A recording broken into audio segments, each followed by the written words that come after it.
Hi students, today I'm going to show you how to do the word search, chapter 3, the breadwinner. So find the words that match the meanings. Here are the words: educated, blister, burqa, ache, preoccupied, decent, sob, lean, basin, dream. Okay, and I'm going to make it larger if I want, right here. And I'll just move it down a little bit and I'll press start.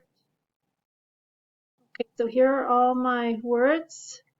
And it says tap the hidden word up here. Okay, so let's see, clothing worn by Afghan women. Oh, that's a burqa. Can I find it over here? Burqa, burqa.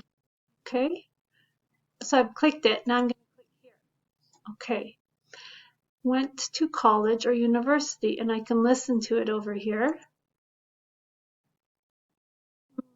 That is somebody who is educated. Okay, good. Story you think about while you sleep.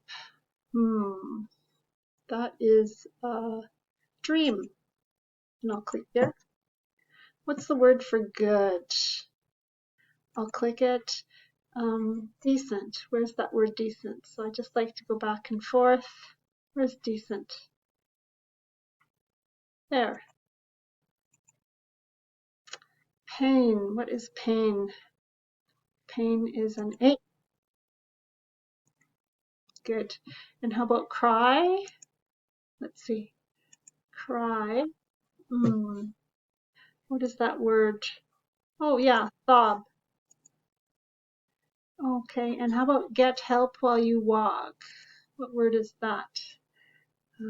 Let's see, that one is lean. There we go. And a sore on your feet. What is that? Let me see. What word is that? I'm looking for it. Usually I like to go up here. Yeah. Okay. Blister. No. Thinking about something. Thinking about. Okay, let's see. That is preoccupied. Yep. And this last one, bowl, is a basin. I got it. And I'm going to click it here. And now I think I'm done. And if I got a score, I got 222. So I can start again, I can see the answers, or I can put my name on the leaderboard. So I could write my name here, and then I could click enter. And then let's see here, I'm going to go down, and I'm actually going to just skip. And I want to go back. Let's just see here. Maybe I want to like play again. So down here, I can click over here. There's a bar here. Start again, resume, or I can press escape and that will take me back to the classroom. So that is how we do it. And